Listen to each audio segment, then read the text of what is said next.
Oi, gente, tudo certo por aí? Estamos em mais um momento de revisão para a nossa avaliação da unidade 2. Vamos retomar algumas informações que nós vimos ao longo dessa unidade, né? Eu sou o professor Jefferson Oliveira, prazer, estamos aqui, mais um momento de revisão. A gente vai retomar algumas coisas que nós vimos aí, principalmente, pessoal, com relação ao ambiente, né? Essa aqui é a nossa aula de número 12, né? E nessa aula a gente tem exatamente essa meta, né, de compreender mais ou menos ali, né, de maneira geral, o que a gente falou ao longo da unidade 2. Vamos lá, então.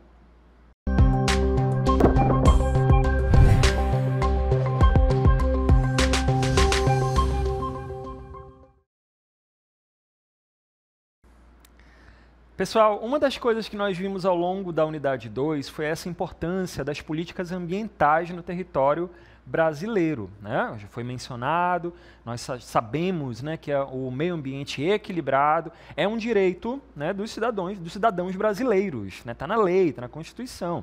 Então, pessoas têm que trabalhar para atender essa demanda de manter um ambiente disponível com alguma qualidade para as pessoas do território brasileiro. É por isso, como a gente vai ver aí nessa primeira tela da nossa revisão, é que existe um conjunto de leis bastante abrangentes e avançadas no território brasileiro. E existe também uma legislação com relação aos crimes ambientais. Então, se ocorrer algum problema, como é o caso da imagem aí, né, que é uma propaganda do governo do estado do Amazonas, que trata a questão do combate ali, ao desmatamento, né, do combate às queimadas, porque tudo isso é crime ambiental, também é passível de multa, né, e tudo mais, porque todo o nosso território brasileiro é todo estruturado nas leis ambientais, onde você tem a responsabilidade do governo federal, a responsabilidade dos governos estaduais e das prefeituras, né, tudo bem organizado. Uma dessas definições, né, que veio, né, do Sistema Nacional do Meio Ambiente, como a gente vai,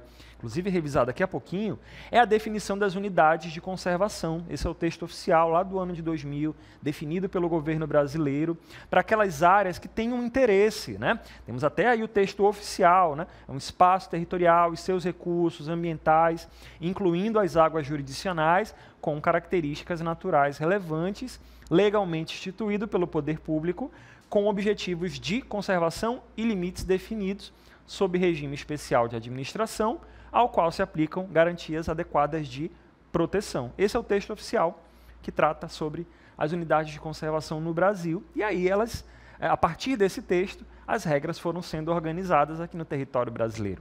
Aquelas áreas que são protegidas, tanto com as áreas de proteção integral quanto as áreas de uso sustentável, tem uma importância nesse sentido.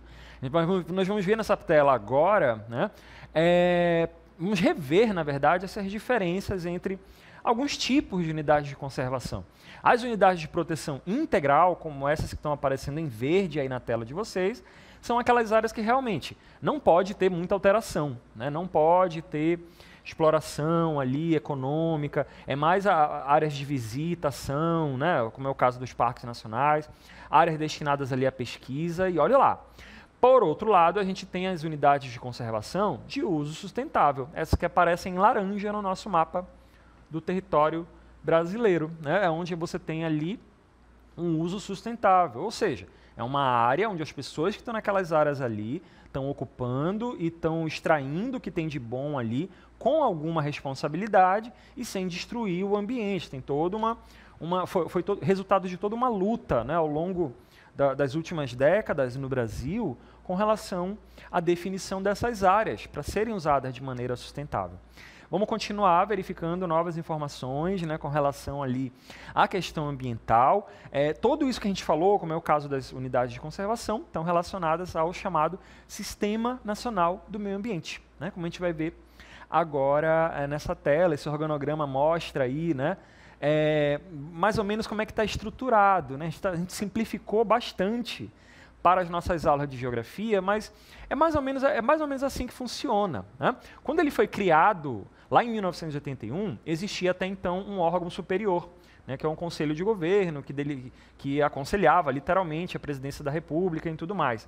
Hoje em dia, esse conselho é mais ou menos o Conselho Nacional do Meio Ambiente, meio que tem agora essa função, né, de deliberar, de consultar, fazer todas essas projeções aí para entregar para o governo federal poder tomar aí as suas decisões. O órgão central que coordena as questões do meio ambiente no Brasil é o Ministério do Meio Ambiente e Mudanças Climáticas, né? Atualmente ele é chamado dessa forma. E nós temos alguns órgãos executores do Ministério do Meio Ambiente, né? O caso do IBAMA, do ICMBio, que a gente vai falar daqui a pouco. E além disso, além do governo federal, cada governo estadual e cada prefeitura também tem as suas responsabilidades com relação ao ambiente. No caso do estado do Amazonas, tem a SEMA, Secretaria de Estado do Meio Ambiente, e dentro da SEMA tem os órgãos executores também. E no caso da cidade de Manaus, né, a capital do Amazonas, nós temos aí as SEMAS, que é a Secretaria Municipal de Meio Ambiente e Sustentabilidade. Bom, gente, vamos retomar o que nós vimos aqui sobre cada um desses pontos, né?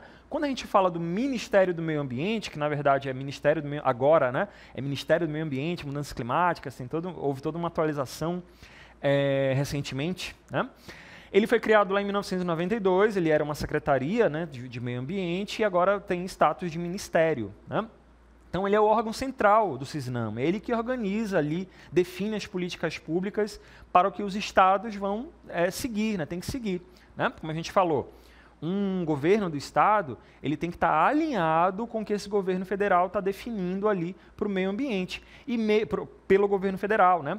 E uma prefeitura também da mesma forma, né? E mesmo esse Ministério do Meio Ambiente aqui, né, esse governo federal, ele tem que obedecer aos preceitos do que está escrito na Constituição Federal. Se a Constituição Federal está falando que tem que ter um equilíbrio no meio ambiente, tem que oferecer alguma coisa, esse ministério tem que organizar políticas públicas que atendam aquela regra, tá bom, gente? Então, um governo que tem um Ministério do Meio Ambiente que não está preocupado com isso, que está preocupado com desmatamento, com a questão agropecuária, quer que desmate mesmo, ele pode até ter aquele perfil para aquele governo, mas ele está indo contra o que foi definido na lei, na Constituição, né? Então, isso acaba sendo uma indefinição muito complicada, né? O governo atual brasileiro ele tem essa característica de tentar seguir ali, né, essas características ali do que prevê a Constituição no que tange ao meio ambiente, tá bom, gente? Vamos continuar agora nesse menu vendo outro órgão importante, né, que é o IBAMA. O IBAMA é muito conhecido, foi criado, né, um tempo atrás, em 89, e ele tem um poder de fiscalização, né? Ele que os profissionais lá eles organizam, eles liberam as licenças, fazem os estudos ali, né? Para permitir com que determinada exploração aconteça, né? Tem toda essa característica também. A gente também tem esse outro órgão executor, que é o ICMBio, o Instituto Chico Mendes de Conservação da Biodiversidade, ele é mais recente, é ele quem gerencia as unidades de conservação no Brasil. Como a gente falou, o CONAMA, né, o Conselho Nacional do Meio Ambiente, ele é muito interessante porque ele foi criado num período antes, né, do período recente democrático no Brasil, ele é lá do período militar, inclusive, né? Década de 81, e mesmo naquela época ele tinha uma participação, né, mais completa ali com relação aos governos do estado, organizações federais, líderes ali dos trabalhadores, indígenas. Então a característica é ser mesmo esse grande conselho que vai definir, né, situações sobre o meio ambiente e entregar para o governo federal. Quando a gente fala do governo estadual, pessoal, nós temos ali, especificamente no caso do estado do Amazonas, né, que é uma das unidades da federação, né, nós temos ali a SEMA, né, é um exemplo.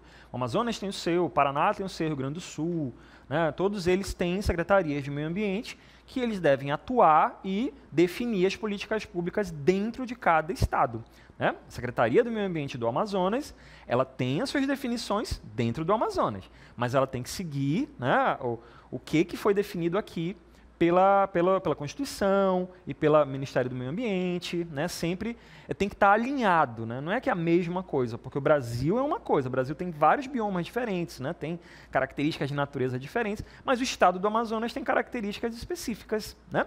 Então ele vai organizar uma política ambiental considerando a população daqui, as características da natureza, as características econômicas também, né? E tudo mais. A mesma coisa funciona, pessoal, para a questão municipal, né? A capital do estado do Amazonas também tem uma secretaria, que é a SEMA, Secretaria Municipal de Meio Ambiente e Sustentabilidade, que também a lógica é a mesma, só que a escala é menor, né? É só dentro do município de Manaus, que também tem a sua particularidade, também tem as suas características. Né? E funciona para qualquer município. Qualquer município tem que ter uma Secretaria de Meio Ambiente. Né? Vamos lembrar o que a gente falou? O acesso ao meio ambiente equilibrado é um direito, né, que deve ser atendido pela população, assim como a saúde, assim como a educação, né, assim como os direitos, enfim, dignidade, tudo isso acaba sendo importante. Tá? Muito bem, pessoal, vamos continuar verificando. Quando a gente fala de meio ambiente, a gente também está falando da questão da água. E a água, a gente sabe, a gente vai ver agora nessa tela, imagens como essa, a gente vai ver agora nessa tela, elas representam como essa, são muito importantes dos usos da água. Elas representam, por exemplo, um dos usos a questão agropecuária, por exemplo, que é quem utiliza mais água. A questão agropecuária, que é quem utiliza mais água, que é utilizado na água, é para as plantações, é para a alimentação do gado, é para a criação do gado, enfim, é para a alimentação do gado, é para a criação do gado, pode ser utilizado na agropecuária, para você ter uma ideia, pode ser utilizado no setor industrial, o setor doméstico, né? Ele é muito menor em comparação com a agropecuária. Ele é muito menor em comparação com a agropecuária. 12% pelas residências, né? 12% quando a gente compara pelas residências, né? Muito discrepante. Quando a gente compara, tem aí um nível, a gente observa que o uso da água também vem muito daquela parte. O uso da água também vem muito daquela parte, né?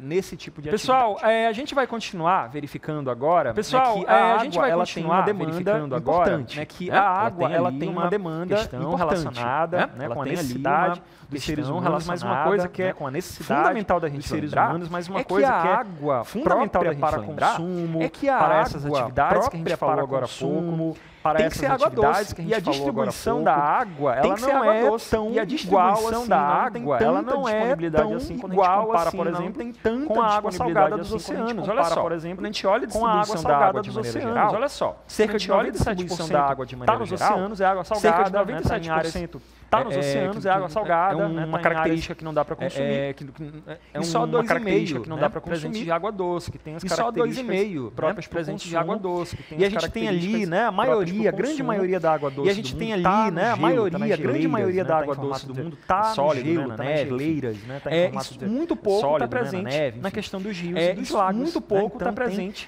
na questão dos rios e dos lagos. Alguns pontos do planeta existe uma escassez, então o que faz ainda mais uma escassez importante, o que faz ainda mais da água, da preservação da água, da conservação da água, da preservação da água, do tratamento adequado dessa água, o uso cada vez mais constante dessa água, pessoal, acaba cada vez mais gerando problemas relacionados à poluição, acaba também gerando a gente vai ver agora relacionados à poluição, a gente vai rever agora, a gente vai ver agora nesse momento, a gente vai rever agora essa cena na história do Brasil, de um momento na história de Minas Gerais, na história do Brasil, que é a história de Minas Gerais, da barragem de Brumadinho, que é a de Mariana também, da barragem de Brumadinho, momento muito dramático, de Mariana também, água suja, tóxica, muito dramático, elementos água suja, tóxica, acabou invadindo na barragem, foi descendo ali as áreas invadindo na barragem, foi descendo ali as áreas das comunidades como essas aqui.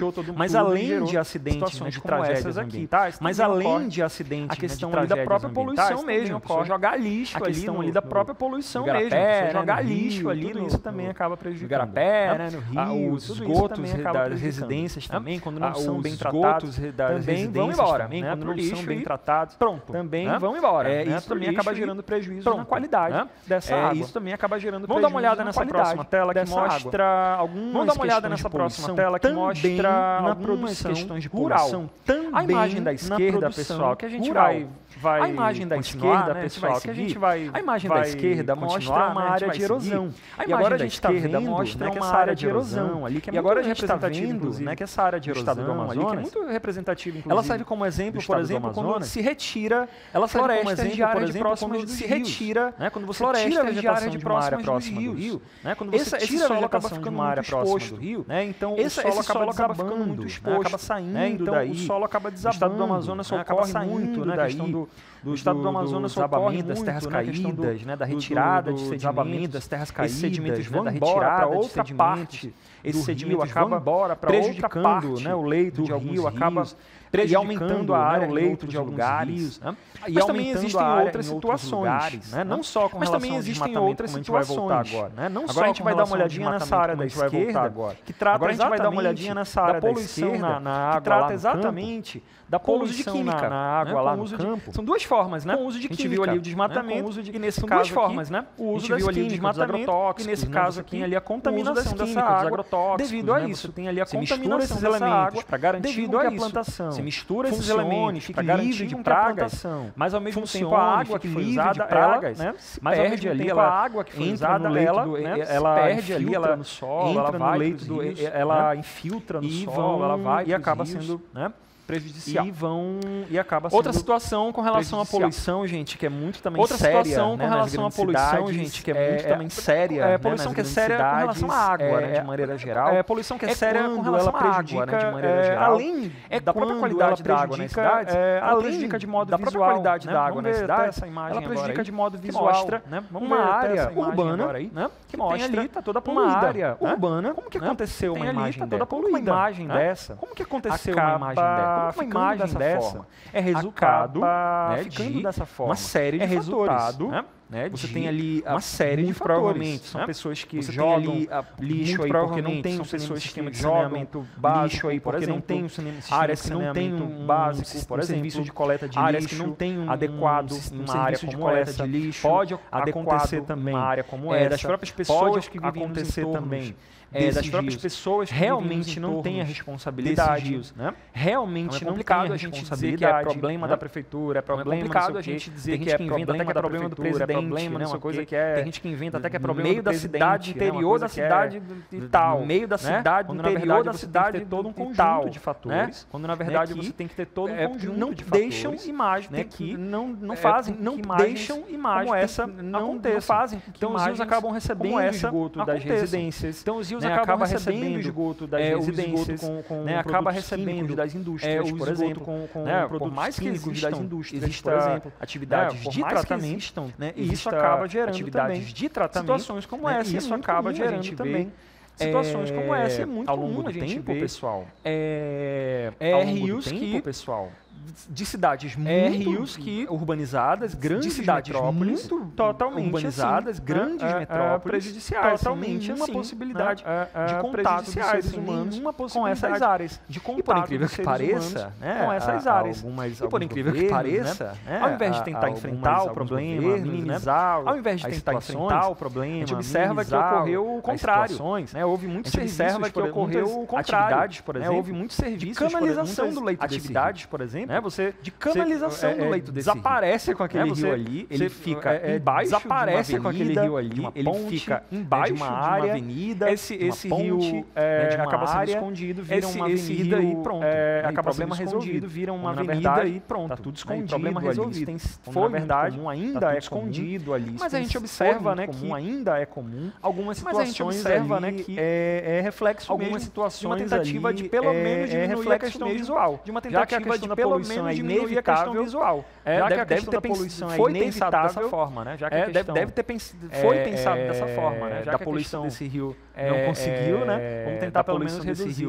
Não conseguiu, visual. Né? Vamos tentar pelo menos reduzir alguns exemplos, né? O Rio Capibaribe, a gente tem até alguns exemplos, né? O Rio Capibaribe em Recife, apesar dos esforços, né, de todos esses governos, apesar dos esforços, ainda são rios considerados ali governos, né, ainda são rios considerados ali, o Rio Iguaçu, né, para Curitiba também tem essa característica, o Rio Iguaçu, né, de Curitiba também tem essa característica, e um dos mais famosos aí, talvez o mais famoso, todo mundo fala, e um dos mais famosos, grande rio mais famoso, que é o Rio Tietê, que corre, grande rio poluído, pela grande área ali, né, de São Paulo, pela grande área ali, né, São Paulo, maiores, ele acaba sendo visto bastante poluído. Maiores exemplos. É um problema de rios aí, não é necessariamente da população, mas não é necessariamente da população, mas também a população tem que ser mais responsável, as prefeituras têm que fazer trabalhos de conscientização, as prefeituras têm que fazer trabalhos ali de fiscalização e tudo mais, ações ali de realmente é muito difícil, né? Embora todos realmente é que está envolvido nesse sentido de tentar minimizar. Todo mundo algumas ações foram feitas de tentar minimizar. Algumas ações foram feitas de tentar a poluição dos rios. Acabar, tentaram conseguir sucesso em algumas partes do mundo de tentar reduzir. Conseguiram sucesso em algumas partes do mundo de tentar reduzir, tentar melhorar a qualidade desses rios. De tentar melhorar a qualidade desses rios.